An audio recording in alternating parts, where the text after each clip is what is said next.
La première condition pour pouvoir utiliser GSesh, bien entendu, c'est de l'installer sur votre ordinateur.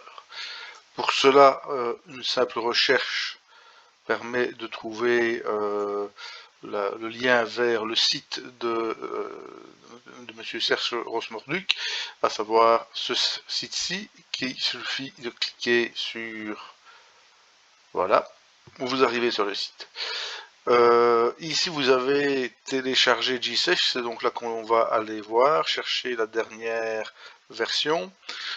Ici, vous pouvez voir la référence. Si vous utilisez GSesh, que ce soit sur Internet ou dans un document, la moindre des choses, quand on sait que c'est un logiciel qui est gratuit, mis à la disposition en libre accès, en code source, c'est-à-dire tout à fait modifiable par rapport au document de base, au programme de base, qui est open source. La moindre des choses, évidemment, c'est de citer la source du programme.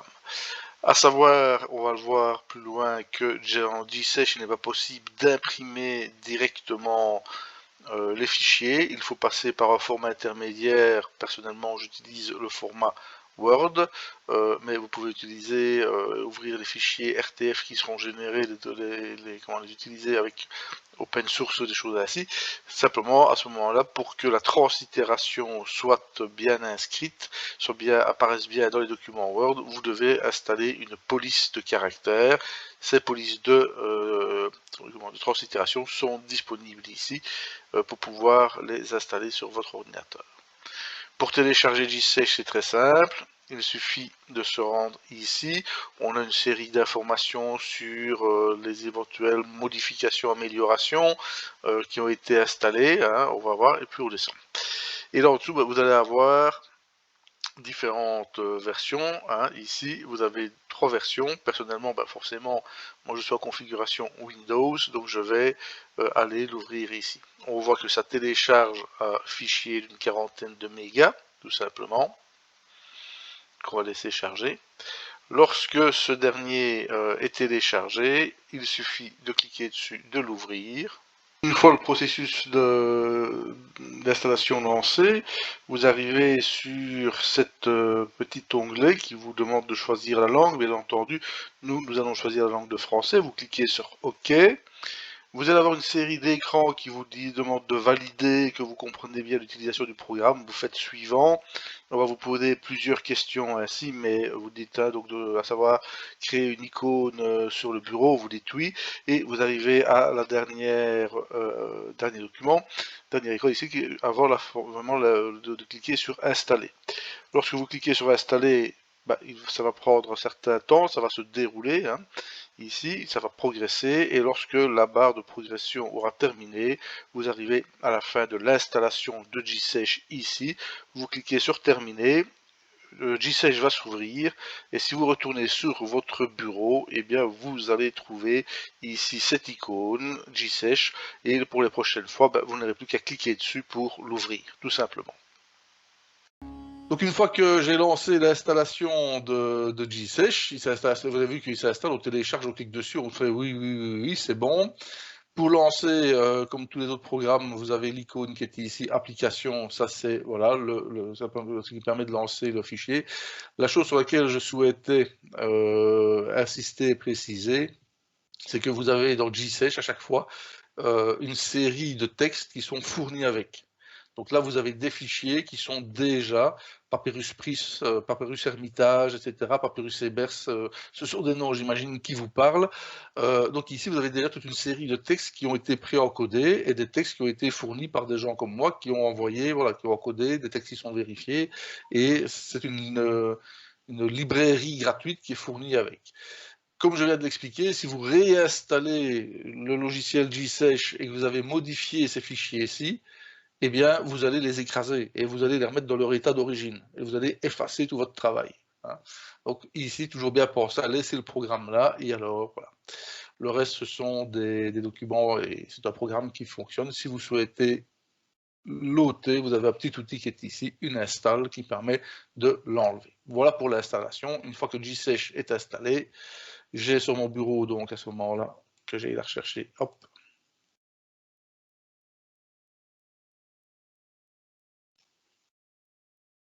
Voilà, oups, j'avais mis ici. Cette petite icône qui est apparue, et en cliquant dessus, ben, je vais ouvrir le fameux G-Sesh que voici enfin.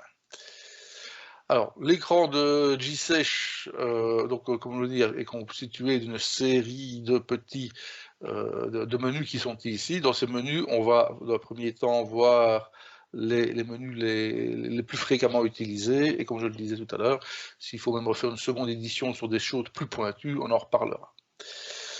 Toujours utile dans le bas à droite, pour agrandir un petit peu, surtout quand on fait une présentation à l'écran, que quand on travaille chez soi. Point de vue pratique, chacun fait comme il le souhaite. Évidemment, moi, je travaille avec deux écrans, c'est-à-dire que j'ai un écran sur lequel je mets le document sur lequel je travaille, qui peut être une publication, qui peut être une stèle, une sculpture ou autre, et j'enregistre sur le deuxième écran, qui est celui que je projette pour l'instant. Donc, alors dans les différents menus qui sont ici, il y en a qui sont classiques et qu'on retrouve absolument dans tous les environnements, hein, notamment de Windows et de Mac. C'est le menu pour la gestion des fichiers. Nouveau, ouvrir, bah, nouveau c'est pas compliqué, nouveau, bah, je vais créer un nouveau document, hein, tout simplement. Ouvrir va m'amener à ce moment-là, comme dans n'importe quel autre logiciel, ici, vers d'autres documents. Là, c'est voilà, ce qu'on travaille un petit peu pour l'instant, c'est-à-dire la status téléphone de CIZ. Vous pouvez filtrer ici sur les PDF, et ça c'est relativement récent, j'attends qu'ils aient fini de le développer parce que ça peut être intéressant. Ça veut dire qu'on pourra bientôt, mais c'est encore un peu expérimental, ouvrir au départ de PDF. Donc en récupérant des PDF, on pourra travailler dedans, mais sinon principalement vous allez sélectionner ici les différents fichiers. Ici, si je choisis uniquement les manuels de codage, eh bien j'ai les fichiers qui sont ici, gli.gli, donc ça c'est l'extension du fichier. Quand je l'ouvre, pas de surprise, je me retrouve avec mon texte qui est encodé ici. Voilà, sur lequel on travaille pour l'instant. Mais celui-là, vous me permettrez de ne pas le modifier. Je vais en ouvrir un autre pour éviter de modifier mon travail et de l'effacer.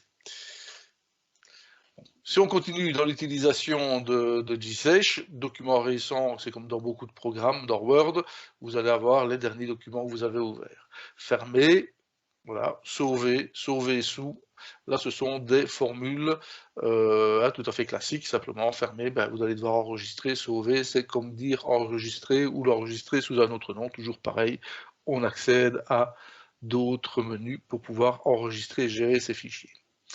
Là où ça devient tout doucement plus intéressant, c'est que ici, on aura, et pour l'instant c'est dans les derniers développements, la version précédente ça n'existait pas encore, on va avoir des outils d'importation qui travaillent par copier-coller, c'est-à-dire que vous allez pouvoir récupérer de l'information dans un PDF, voire dans un RTF.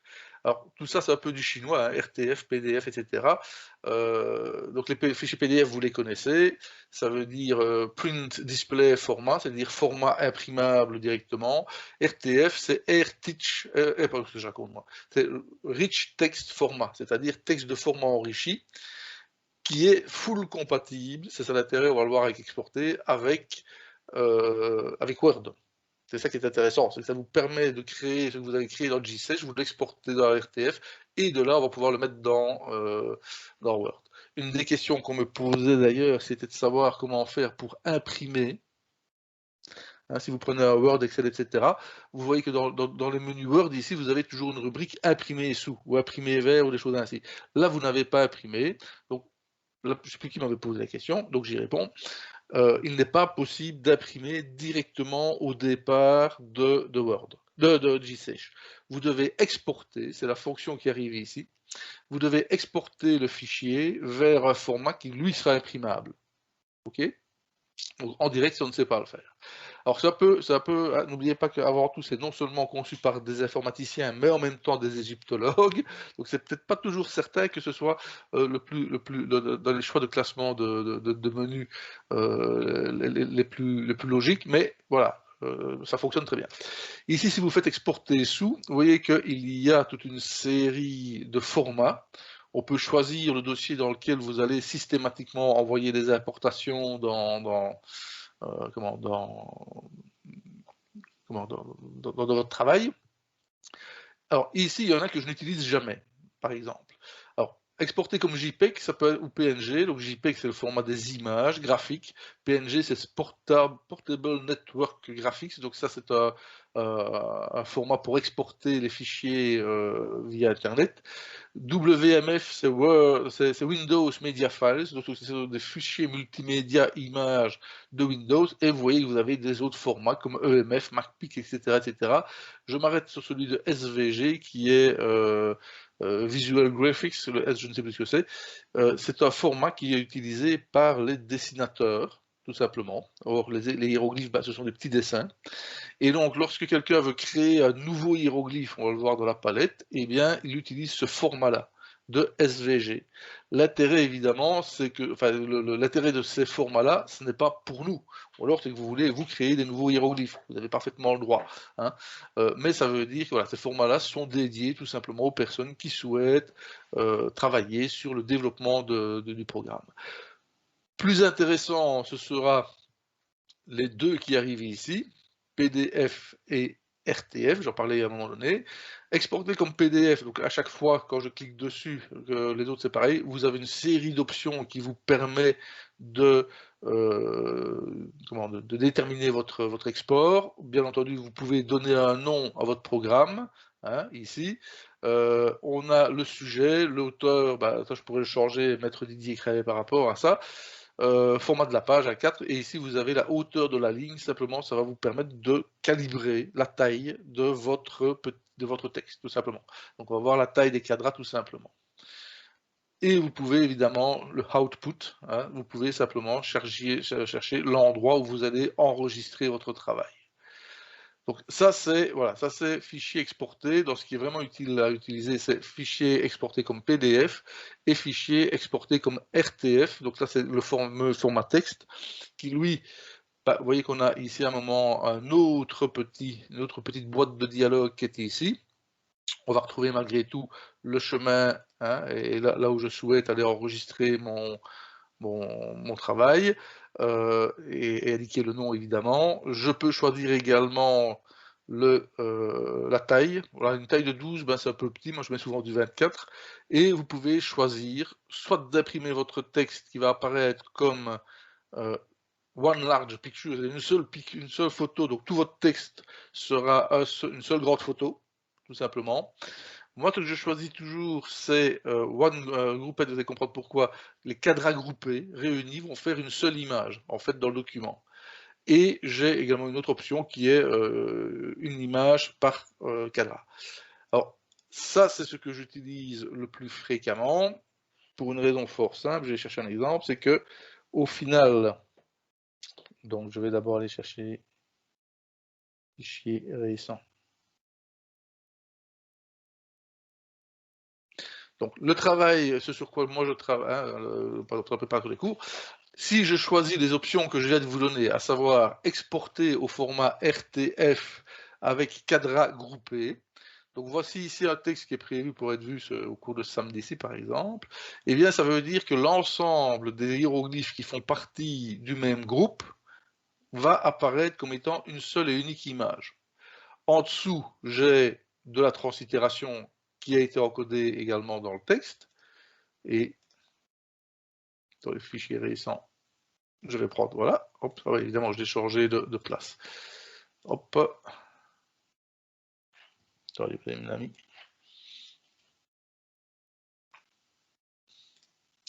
Hop, nous sommes.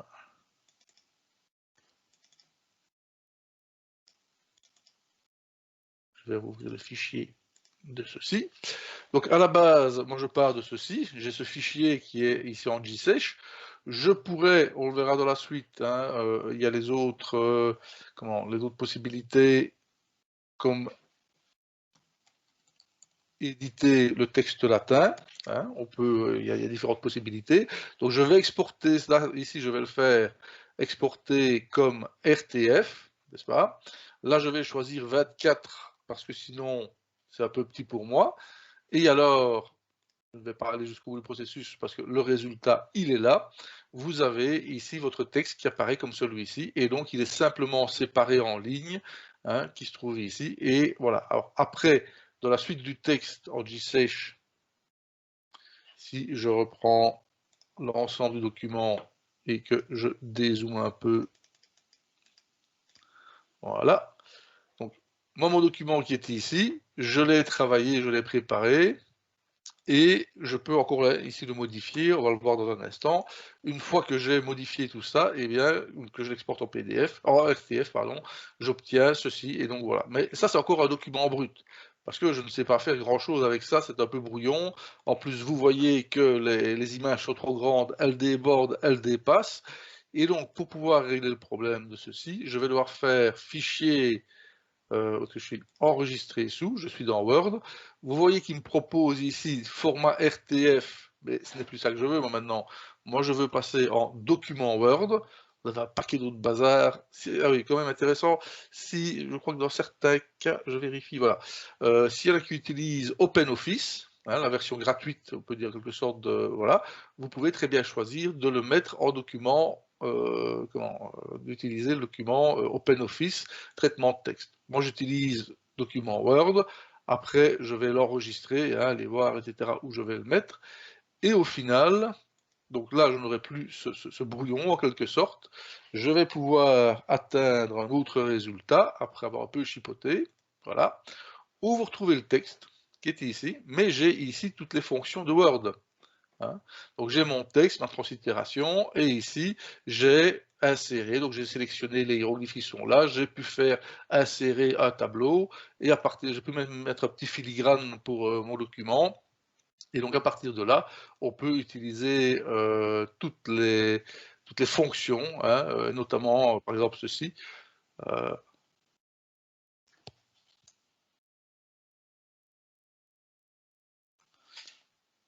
Scribe,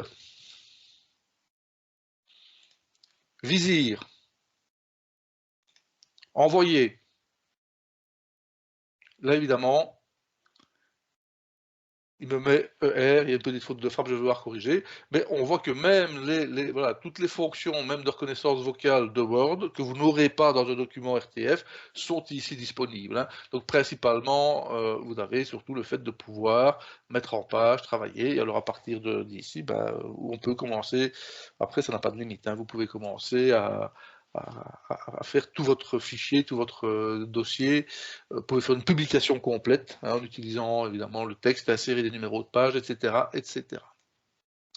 Et alors surtout, évidemment, ce qui est important et intéressant, c'est qu'à ce stade-ci, pour répondre à la question, c'est que là, à ce moment-là, ceci ici, moi je peux l'imprimer.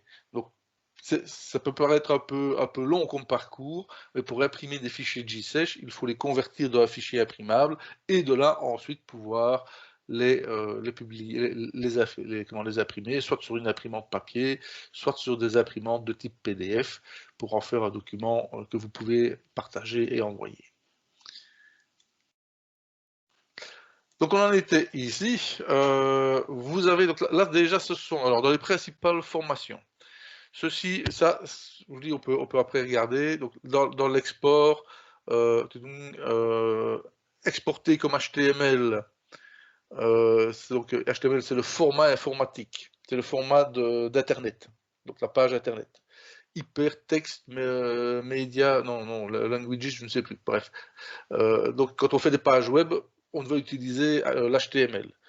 Je ne sais pas si vous avez l'intention de créer des pages web, mais enfin, c'est là que ça se passe. Voilà, hein. Bon. Après, il faut avoir un éditeur de pages web en plus. Hein. Bon, c'est plus compliqué. Exportation rapide en PDF, ben là, vous sortez le document dans dans des bazars basiques. C'est vraiment pour tirer une épreuve, pour pouvoir la vérifier. Quoi, hein.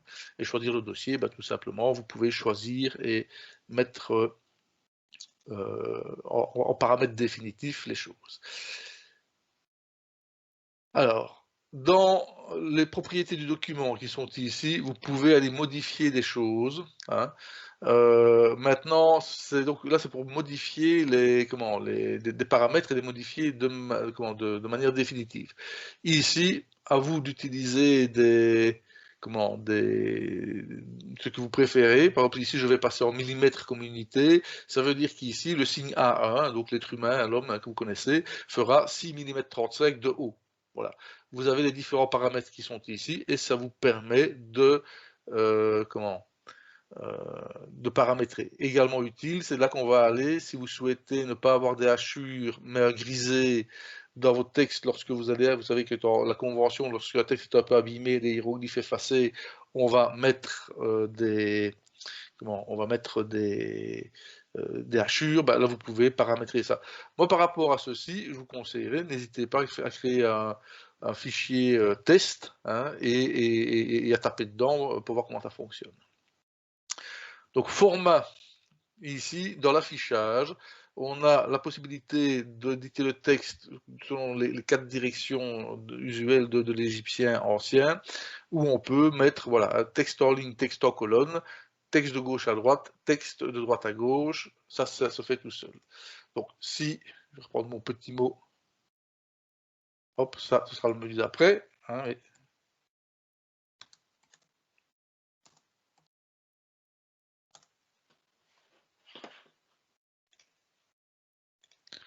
donc, si j'ai un mot ainsi, vous comprenez le principe, format, je vais le mettre en colonne, ben, on voit que le texte est alors mis en colonne. Et l'autre partie, c'est d'inverser les textes, texte de droite à gauche, on va l'éditer, le modifier ainsi. Et on peut, alors ça a de l'intérêt lorsque l'on souhaite évidemment reconstituer le texte dans son état d'origine. La convention, le plus souvent, bien entendu, c'est de le faire de l'autre, c'est de le mettre dans... L'idée, c'est aussi de ramener le texte à notre sens habituel de lecture pour pouvoir travailler dedans. Oui, dernière chose ici, vous pouvez centrer les petits signes et justifier, sachant que centrer les petits signes, c'est que simplement, si vous avez un signe comme celui-ci, il va là venir se mettre en se centrant, il n'y a pas d'autre mot, que si il ne se met pas là dedans, hop, voilà, vous voyez que simplement le signe n'est pas centré. Donc ça, ce sont les vraiment notions de base. Vous avez ici l'option importer un nouveau signe. Donc comme je vous l'ai dit tout à l'heure, vous avez la possibilité de dessiner et de créer des nouveaux hiéroglyphes, puisqu'il n'est pas dit que dans GSearch, on ait l'intégralité des hiéroglyphes. Et voilà, donc ici, on a la possibilité de les tracer, ce sera peut-être pour une autre fois.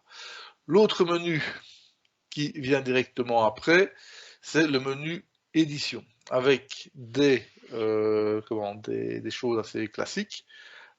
Ici, où l'on a ici, annuler, refaire, couper, copier, coller, etc., dupliquer, supprimer, ce sont des choses assez habituelles. Alors, pour pouvoir interagir avec ces menus-là, on a moi je le fais, enfin chacun peut le faire un peu comme on veut. On peut soit le faire à la souris. Moi j'ai pris l'habitude, parce que les fonctions n'étaient pas toutes les mêmes. Il fut un temps où la souris ne fonctionnait pas sur les premières versions, sur toutes les fonctions de la première version de GSearch. Donc moi je travaille aussi beaucoup avec le clavier. Hein, c'est là pour lequel je vous ai mis ici un clavier virtuel qui est ici. Et donc pour pouvoir sélectionner le texte, hein, eh bien on garde majuscule enfoncé et on va jouer avec les flèches de direction qui sont ici pour l'enregistrer. Voilà, ça c'est une pratique que j'ai, je ne dis pas que c'est la meilleure, hein, mais sinon simplement on va pouvoir faire comme ceci et alors tout simplement on va pouvoir faire copier-coller. Ça va plus vite si vous regardez un petit peu sur la droite de la colonne que vous avez ici, puisque au départ hein, je dis le logiciel n'utilisait pas la souris pour toutes les fonctions. Il fut un temps, la souris n'existait pas, donc. Hein. Et vous avez ici les traditionnels raccourcis Windows, CTRL-X pour couper, CTRL-C pour copie et CTRL-V pour coller qui était ici. Hein, donc ici, si vous êtes là et que vous faites, là je le fais donc au clavier, je fais CTRL-C, je ne pas aller trop vite, CTRL-V sur mon clavier et je fais un copier-coller sans aucune difficulté. Donc là, c'est voilà, ceci, dupliquer, supprimer, voilà, tout simplement.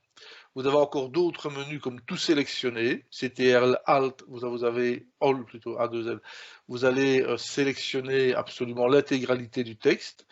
Vous avez un outil qui est ici, mais qui intervient avec le fait d'avoir un glossaire. Ça, c'est une fonctionnalité, on le verra peut-être pour une autre fois, qui est en développement. Donc, c'est cette fameuse possibilité d'utiliser un vocabulaire, un glossaire, où l'on peut rechercher dans le document aussi bien du texte alphabétique que du texte en hiéroglyphique. Sur les longs textes, ça peut être utile, même si moi, personnellement, je n'ai pas encore eu l'occasion d'utilité, mais donc ça veut dire par exemple que vous pourrez dans ces versions-là sélectionner mi ici et puis ensuite faire une recherche, rechercher dans l'ensemble du document toutes les occurrences. L'idée c'est de pouvoir parfois retrouver le même mot dans un texte, hein, lorsqu'on a un long texte. Hop.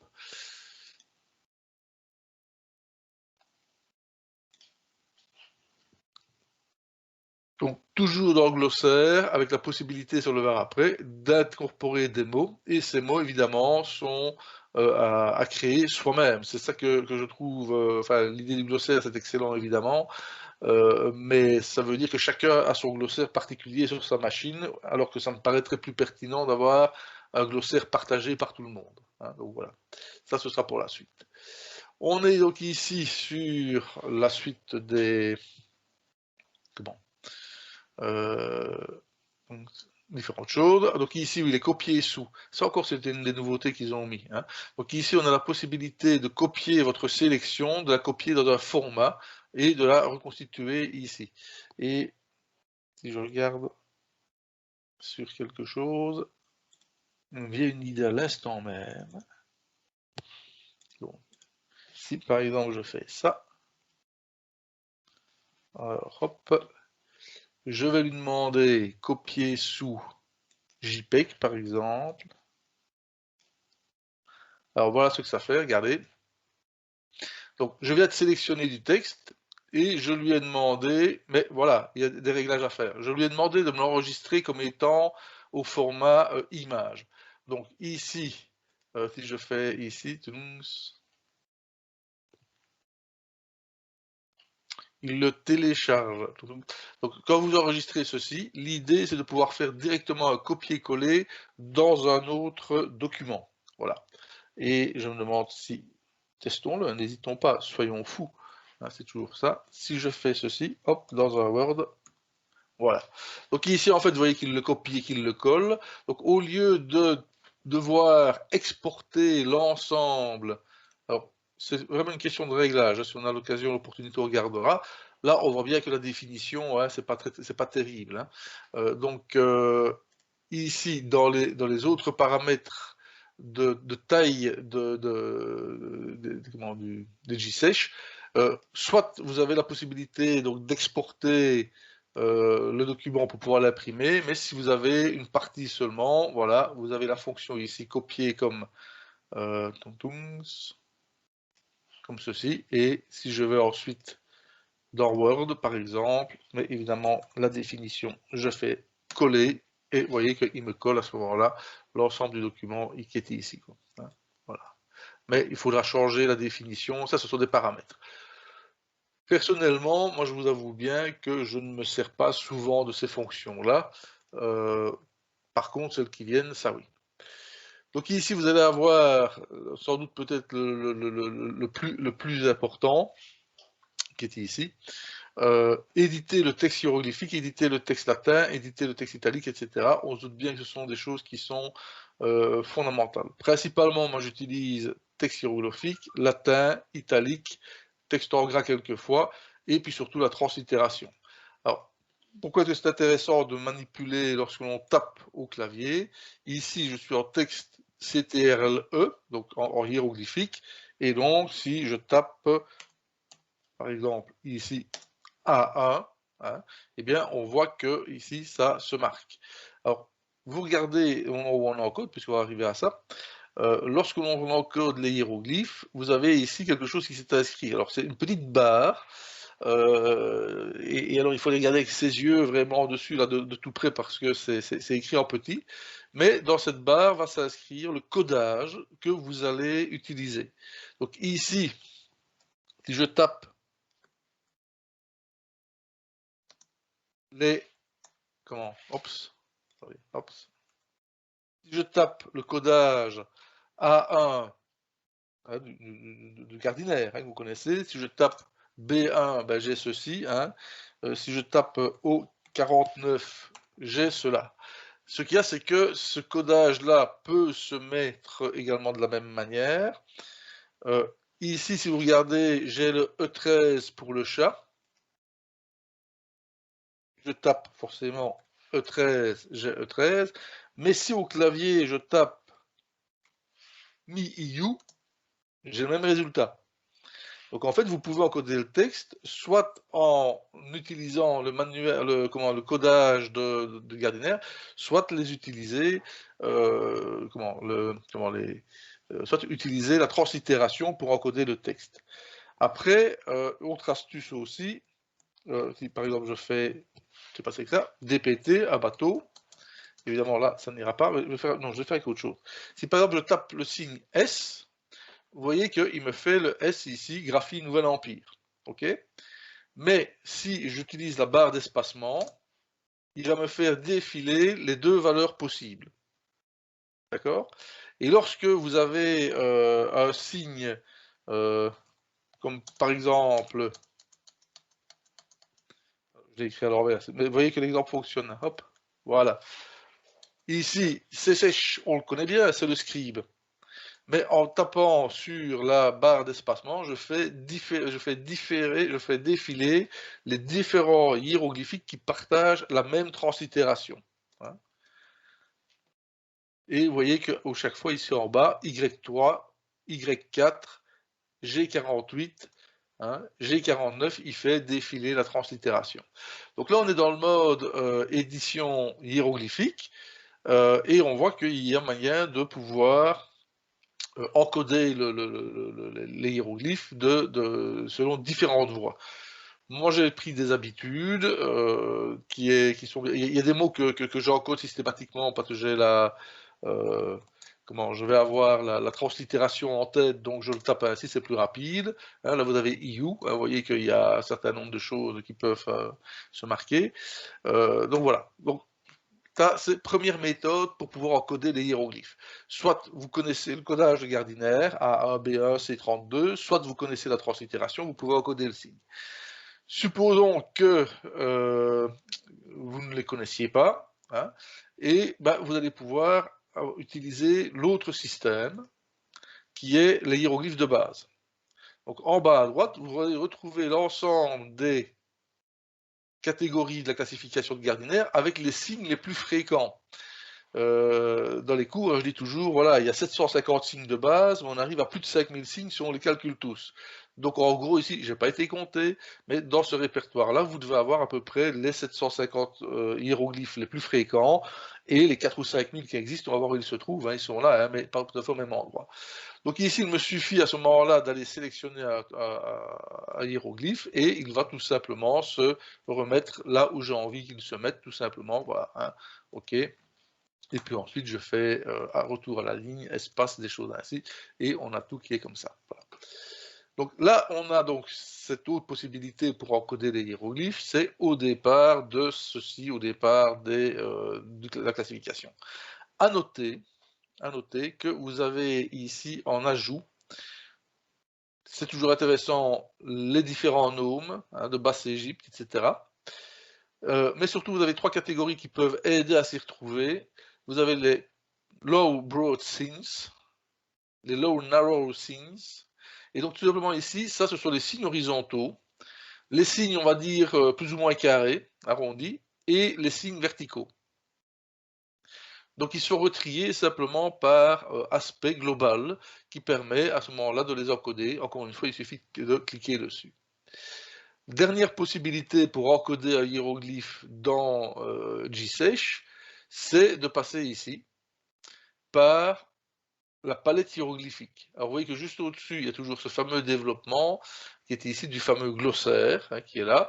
Donc si vous utilisez le glossaire, moi j'utiliserai, je pense quand même comme outil de note, mais lorsqu'il sera définitivement au point, vous aurez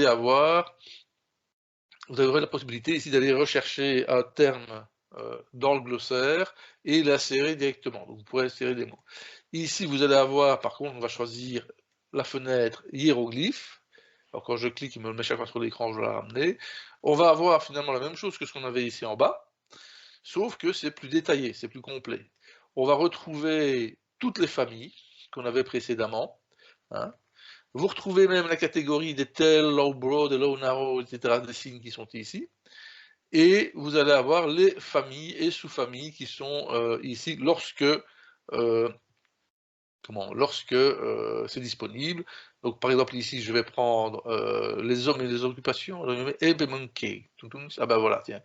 Donc ici j'ai un signe, celui-là ben, je ne le connaissais pas, le A431, hein, où on a dit tiens pourquoi est-ce qu'il y a la catégorie singe dans la famille des hommes et de leurs occupations, ben, tout simplement parce que il y a un hiéroglyphe manifestement qui a été identifié quelque part où l'on a un homme, un prêtre manifestement qui est en compagnie ici d'un bad boy cynocéphale. Et donc voilà, donc ici on a la possibilité, donc via la palette hiéroglyphique, de pouvoir les identifier. Et alors ici par contre c'est beaucoup plus détaillé, on a plus de signes, hein. Et de session en session, de version en version, on a cette palette qui s'étoffe. Puisque si vous voulez vous mettre au dessin vectoriel, vous pouvez tout à fait créer, dessiner des hiéroglyphes et les envoyer à Monsieur Rosmorduc qui se fera plaisir de les insérer. Alors ce qu'il faut noter aussi, ce qui est intéressant, je vais essayer de trouver un bel exemple. Bon, voici un petit gentil. Ouais, non, pas celui-là, celui-là. Voilà, celui-là il est bien, celui-là il est bien. Donc je vais par exemple aller me balader chez les arbres. En M1, ici, vous avez à chaque fois, ici en dessous, ça n'est pas écrit en translittération, qui est ce qu'on va aborder ici maintenant, mais ici, vous retrouvez les différentes translittérations connues et identifiées pour le hiéroglyphe en question. Lorsque ça n'est pas indiqué, c'est que le plus souvent, on a affaire à une variante M8C, donc je suppose que l'original, c'est le M8 qui est ici, et vous voyez que le M8, nous avons deux translittérations possibles. Hein. Donc là, voilà, ça c'est pour retrouver, pour encoder les hiéroglyphes dans GSesh. Un peu d'ordre dans tout ça. Donc là, pour effacer, c'est simplement les touches retour en arrière, comme il y a dans tous les programmes, hein, tout simplement.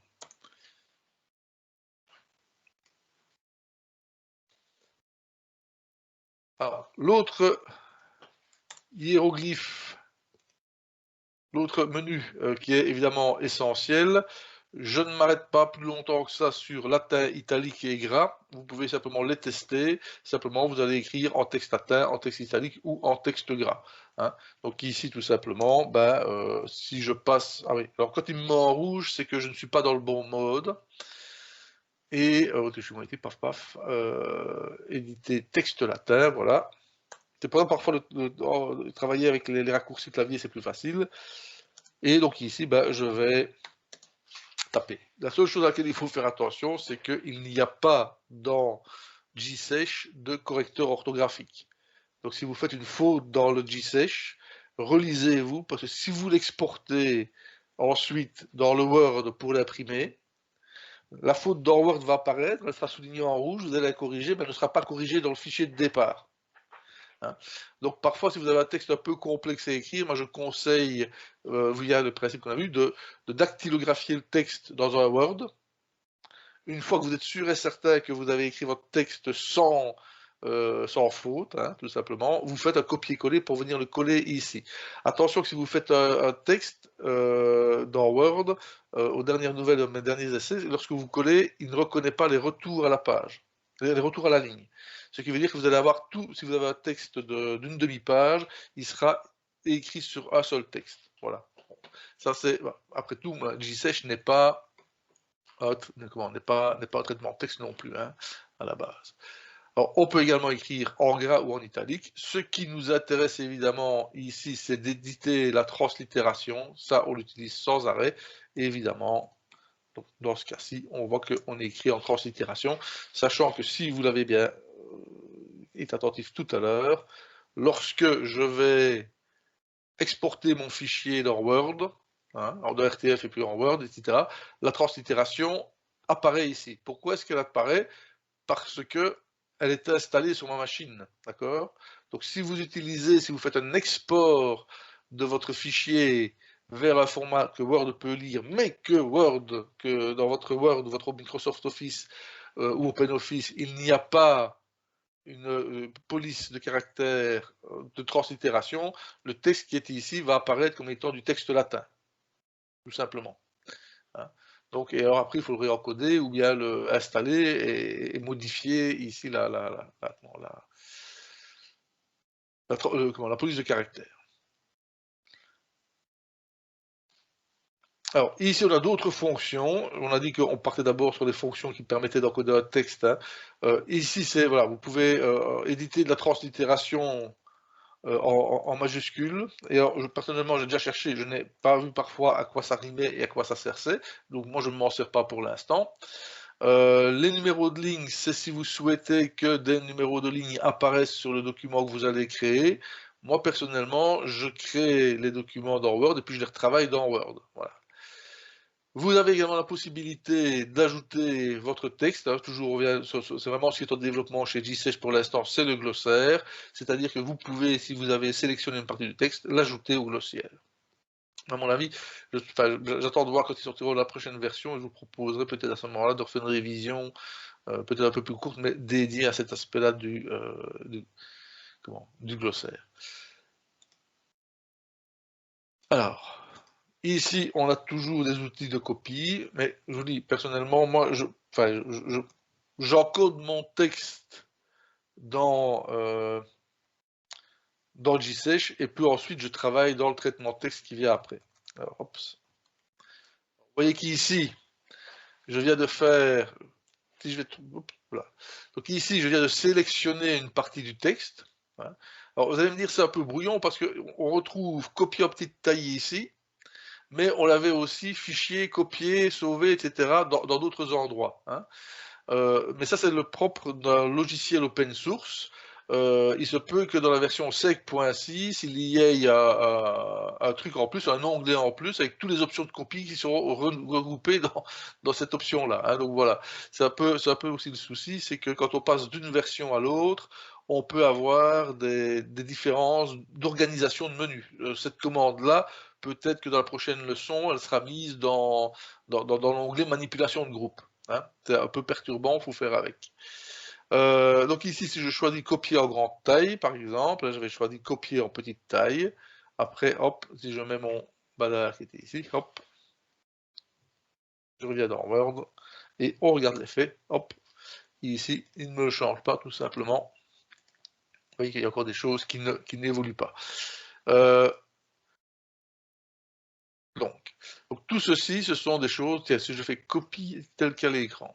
Ah mais attendez, j'ai peut-être fait une bêtise, édition, copier, allez hop. Je vais bien voir, je fais un petit test. Ça donne toujours le même résultat. Donc à mon avis, c'est toujours des choses en développement dans le programme.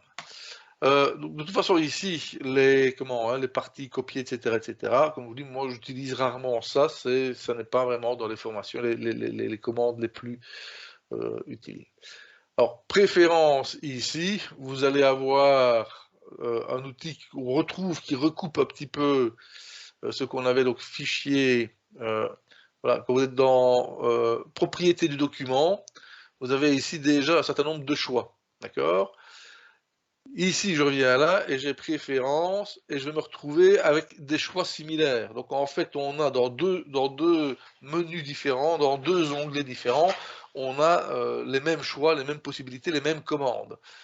J'insiste là-dessus, sur le fait que c'est un logiciel en développement et que d'une version à l'autre, ça change. Hein. Alors, maintenant, encore une fois, moi je n'utilise pas ces choses-là très rapides. Très souvent, j'ai mes préférences hein, habituelles.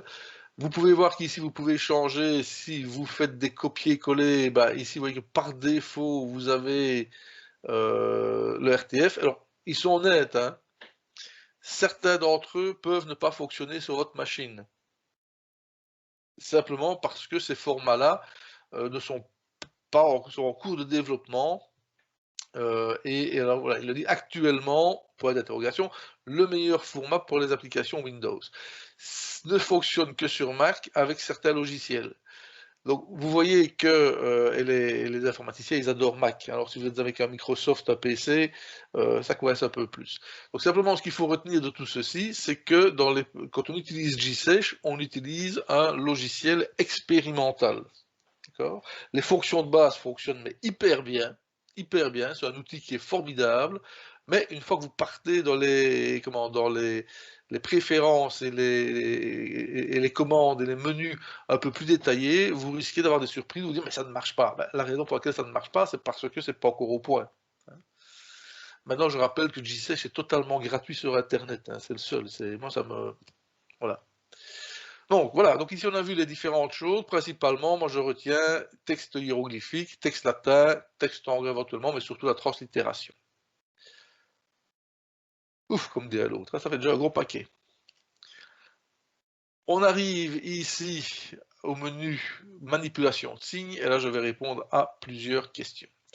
Manipulation de signes, effectivement, qu'on le comprend, ben, c'est-à-dire qu'on va pouvoir utiliser les signes et les modifier, le but étant de reproduire ce qu'on a sur un monument. Alors, on a plusieurs possibilités, je vais le faire à la souris, d'ordinaire je le fais souvent au clavier, mais vous voyez qu'on retrouve les mêmes, ici, les mêmes signes, les mêmes commandes, ici donc toujours CTRL H, CTRL G, etc. etc. Hein, donc sur votre clavier virtuel, ça donnera donc ici CTRL hein, et puis le H qui est là, hein, tout simplement, pour faire CTRL H. Donc, on est ici groupé horizontalement, verticalement. Bah, tout simplement, c'est pas compliqué. Si je souhaite, je sélectionne hein, deux signes. J'ai dit que je le faisais à la souris. Hop. J'ai plus l'habitude de le faire avec les flèches, mais c'est pas grave. Et je vais lui demander de me les grouper verticalement. Et là, simplement, il va les superposer, tout simplement. Je peux faire une séparer. Il me les remet dans l'autre sens. Hein. Si maintenant je décide de faire groupement horizontal, on se dit, il n'y a rien qui a changé. Si vous regardez bien ici, si je déplace mon curseur, au lieu de sauter de hiéroglyphe en hiéroglyphe, il saute le groupe tout entier. Donc ils sont désormais associés. D'accord ? Je me place derrière, il n'y a pas obligatoirement de voilà, et je fais séparer. Voilà.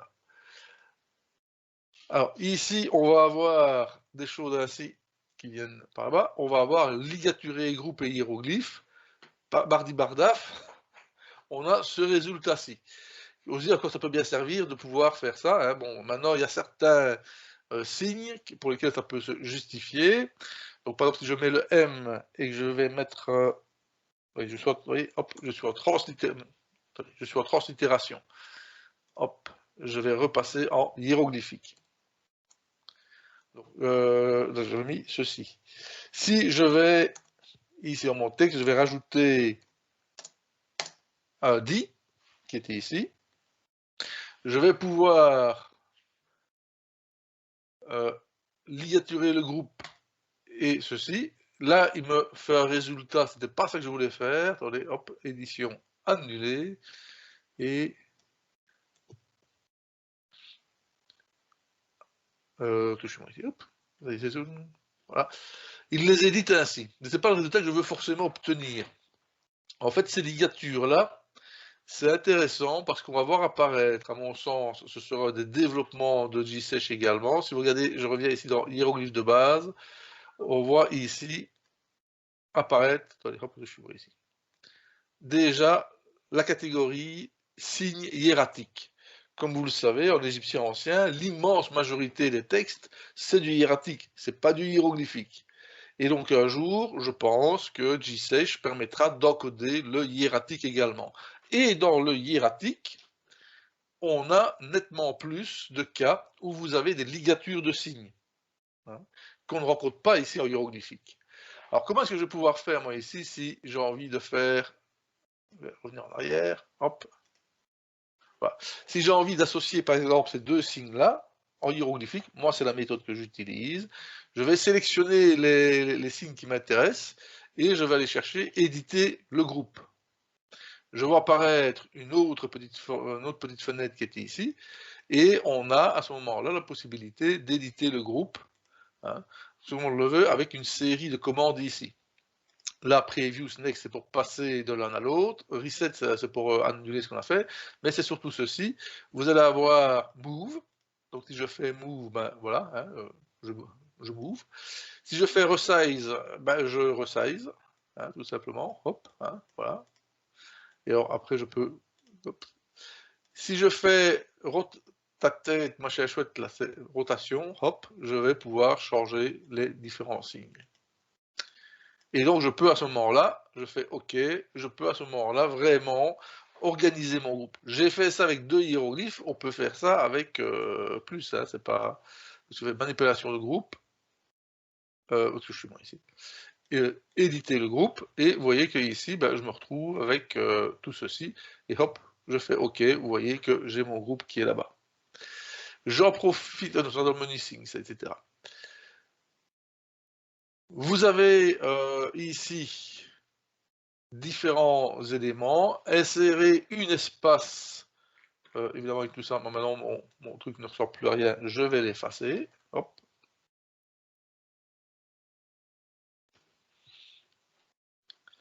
Éditer, texte hiéroglyphique, je vais remettre mon petit chat en route, voilà. Donc supposons que ici, je souhaite séparer, simplement, parce qu'il y a un espace hein, dans le texte, donc j'ai envie de le marquer. Si je passe en texte latin et que je mets avec ma barre d'espace, comme dans le traitement de texte des espaces, quand je vais transformer ce fichier en RTF, en format Word, vous allez avoir des petits points, comme ça, enfin, vous allez avoir les espaces. Alors que, en fait, vous souhaitez que ceci reste similaire. Pourquoi est-ce qu'on va faire ça? C'est qu'on va, plus intéressant, de faire, voilà, manipulation de insérer un espace ou un quart d'espace. Mais si j'insère un espace, vous voyez qu'il m'insère un cadre complet ici dedans. Et ce cadre complet fait partie du texte hiéroglyphique. L'intérêt, c'est quoi? C'est que si je le sélectionne, et je vais aller voir un peu plus bas, je vais pouvoir choisir ceci et choisir l'option hachurer une zone. Et ce qui fait que si je souhaite transcrire dans mon texte un endroit où il y a un coup dans la stèle, où il y a un coup, une partie du texte qui est effacée, eh bien je dois d'abord, insérer les espaces nécessaires pour ensuite, après, les hachurer pour indiquer que le texte ici, il y a une lacune. Alors, insérer un quart d'espace, ben, vous voyez qu'on insère des parties. Vous pouvez, donc, si vous insérez 2 quarts d'espace, ben, au total, vous aurez inséré un demi-espace, etc., etc. Et donc, dans la manipulation de groupe, on est toujours ici. Alors, ceci, alors pourquoi il doit le mettre là? Ça, par contre, je ne sais pas. Ça, je sais pas. Ça reste encore un petit mystère. Hein. Mais il y a, moi, j'aurais mis ailleurs, je sais pas. Mais on a, attendez, non, une petite bien rester comme ça. On a ici insérer, on a une nouvelle page. Simplement, c'est pour insérer, je vais reculer un petit peu, voilà. Lorsque vous cliquez là-dessus, vous insérez une ligne, et lorsque vous allez imprimer le document en Word ou en PDF, ce sera un saut de page. Donc, vous passerez d'une page, la page 37, à la page 38, par exemple. Hein. Les ponctuations rouges et noires, bah, encore une fois, c'est ce qui est le plus utilisé, notamment pour ce qu'on appelle également les marques exotiques, qui sont utilisées pour les... j'y arrivais, pour le hiératique. Hein. Donc voilà, donc là si vous insérez ceci, bah, vous insérez un point rouge, et donc notamment ça permet dans la traduction, l'étude d'un texte hiératique, ça permet d'indiquer le début d'une phrase ou des choses ainsi. Ce qu'il faut bien se dire, c'est que normalement, si on transpose un texte hiératique en hiéroglyphique, la convention veut que dans le texte hiéroglyphique, on remette les textes, les marques du hiératique. Après, chacun fait ce qu'il veut, chacun va faire l'usage. Moi, dans l'usage que j'en fais quotidiennement, je ne m'amuse pas quand je prépare un texte à remettre toutes ces marques-là. Je les laisse de côté. J'ai le document d'origine pour consultation. Mais voilà, ça c'est... Voilà. Toujours dans la manipulation groupe, ponctuation rouge, le symbole de la hachure. Donc ici, simplement, vous pouvez choisir d'insérer des hachures de différentes tailles. hop, je reste ici tout simplement, symbole de la hachure, hop, là je vais insérer une hachure. Donc ça veut dire par exemple ici que si je prends mon chat mais que le bas du chat, seul le bas du chat est, comment, en principe, poms, voilà. Hein. Donc il m'insère ici une partie une partie seulement de hachure. Et c'est plus bas qu'on va le retrouver. Qui sont ici, c'est d'abord, voilà, c'est ceci. Vous avez également la possibilité, vous voyez, c'est parfois que ça peut disparaître. Moi, à la limite, j'aurais fait un menu spécial hachure. Bon, voilà, mais bon. Vous avez la possibilité de hachurer une zone que vous avez sélectionnée, hein, tout simplement. Vous avez la possibilité de supprimer les hachures, de mettre ici le texte en rouge. Vous voyez qu'on passe sur un autre sujet, on va revenir aux hachures d'un moment. Alors, comme vous le savez, dans les textes, dans certains textes en hiératique, il est d'usage que la première partie du texte est en rouge. Hein, ce qu'on appelle la rubrique. Donc là, c'est pour mettre le texte en rouge tout simplement et le remettre en noir après. Un peu plus bas, vous retrouvez hachure. Hein. Donc là, si je sélectionne mon chat que j'ai mis en rouge, eh bien, je pourrais le remettre en noir si j'ai envie. Si je choisis ici hachure, ça veut dire que si une seule partie du chat est abîmée sur la stèle, eh bien, par exemple, je vais dire le bas, eh bien, je vais sélectionner ce menu-ci et il va me hachurer uniquement la partie concernée, tout simplement. Le menu cartouche, on a déjà une idée de ce que ça va pouvoir donner. Imaginons que nous avons un pharaon qui s'appelle Mi. Eh bien, ce pharaon, je vais pouvoir ici ah, et je vois même un nouveau signe, je n'avais pas encore repéré, tiens, celui-là. Comme quoi, ça vaut la peine parfois de se poser un peu. Donc, insérer un cartouche, vous allez avoir ici les différentes formes de cartouches bien connues, les sérèques qui se trouvent ici, et si vous choisissez n'importe lequel, celui-ci, paf, tout simplement, vous avez votre, votre cartouche qui est créée. Et alors, on en a un qui, celui-là, je n'avais encore jamais utilisé, on va se faire plaisir, hein, c'est important. Ici, vous avez manipulation de groupe, tout simplement, cartouche ici, et c'est celui-ci qui est là. Ça, c'est moins courant. Où on a non pas le cartouche en lui-même ou le sérèque, c'est manifestement une fortification. Hein, donc, puisque c'est un rempart crénelé, ceci. Et donc, on a, voilà, il y a un nouveau. Donc, il y a eu, dans la dernière version, ils l'ont ajouté, parce que celui-là, je ne l'avais encore jamais utilisé. Voilà. Après, dans le texte, vous avez un certain nombre d'autres marques que vous pouvez insérer dedans. Personnellement, moi, je ne les utilise pas souvent. Simplement, ici, principalement, celles-ci peut-être les seules, pour indiquer le sens de lecture ou l'écriture d'un texte. Hein, ici, simplement. Donc, ce sont des marques qu'on peut utiliser pour agrémenter le texte, expliciter le texte. Si vous prenez les publications scientifiques, vous verrez qu'on a ces marques qui permettent qui ne sont pas directement hiéroglyphiques, mais qui permettent, voilà, de dire le texte doit être lu verticalement, etc., etc. Encore une fois, pour ce qui est de l'encodage du texte au quotidien, moi je l'utilise, pour ainsi dire, jamais. Alors, on va supprimer les hachures. Ouais.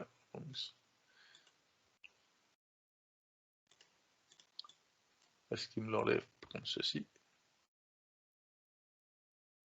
Paf.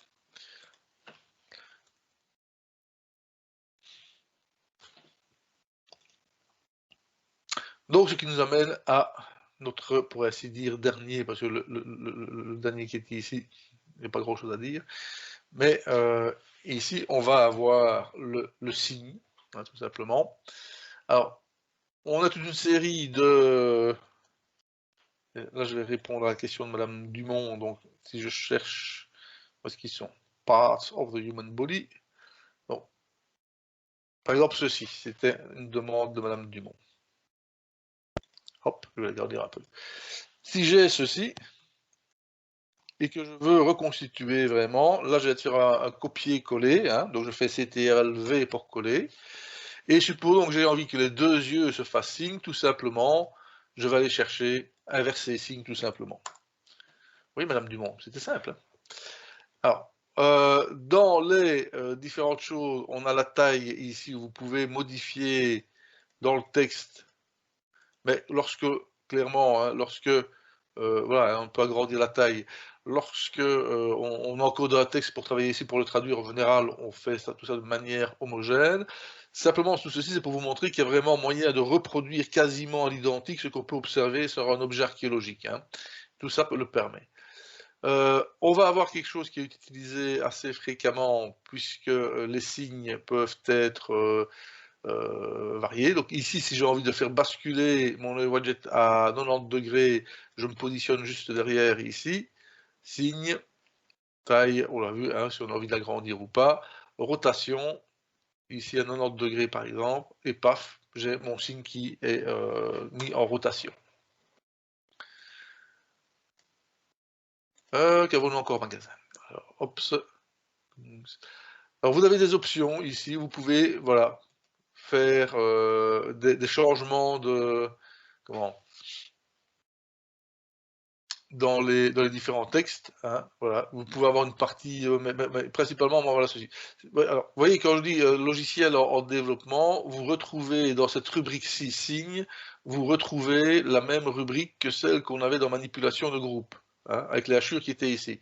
Donc ça, voilà, ça c'est, je vais pas dire que c'est un bug, mais c'est clair que dans un logiciel qui est fini, après test et test, on n'a pas ça. On n'a pas deux entrées d'opération dans deux menus différents. Tout ça est regroupé à un endroit. Donc à mon avis, un jour, on va voir apparaître un menu supplémentaire ici qui sera Assure, dans lequel tout ça sera regroupé, hein. Voilà.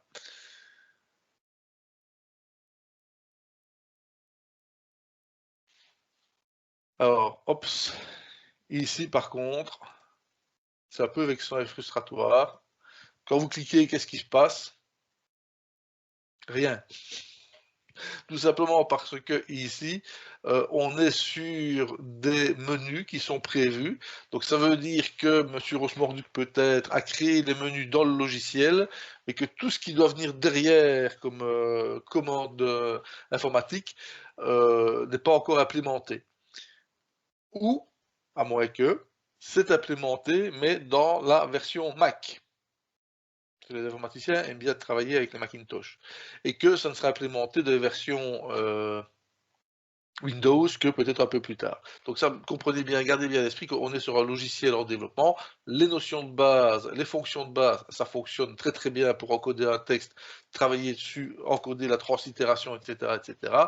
Par contre, pour les autres fonctions, il faut parfois s'attendre à ce que ça fonctionne moins bien. Mais ça n'empêche pas d'utiliser le logiciel, hein.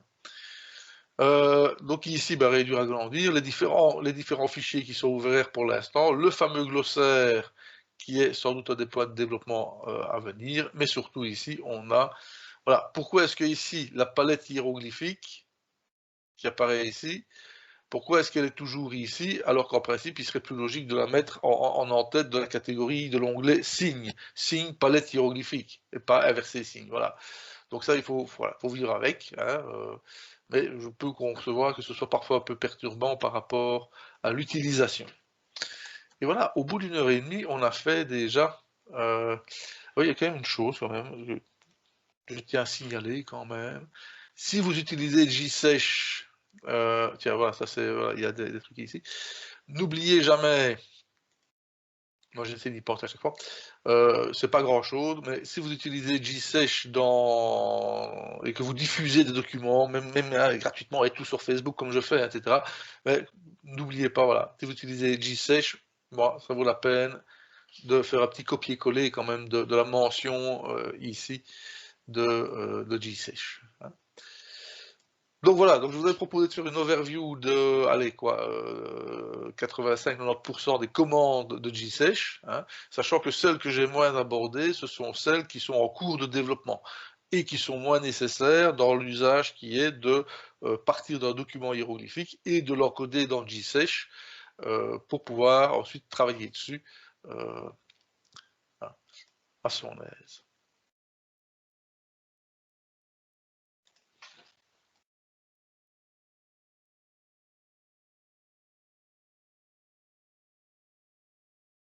On mettra en gras pour une fois ici. Vous voyez ce que ça donne quand on fait, voilà, etc. Donc moi ici, ce que je viens d'expliquer, c'est ceci, voilà, c'est, les fonctions vraiment de base avec ce qu'on vient de voir ici, toutes ces fonctions-là. Vous voyez qu'il y a déjà tout à fait moyen d'encoder un texte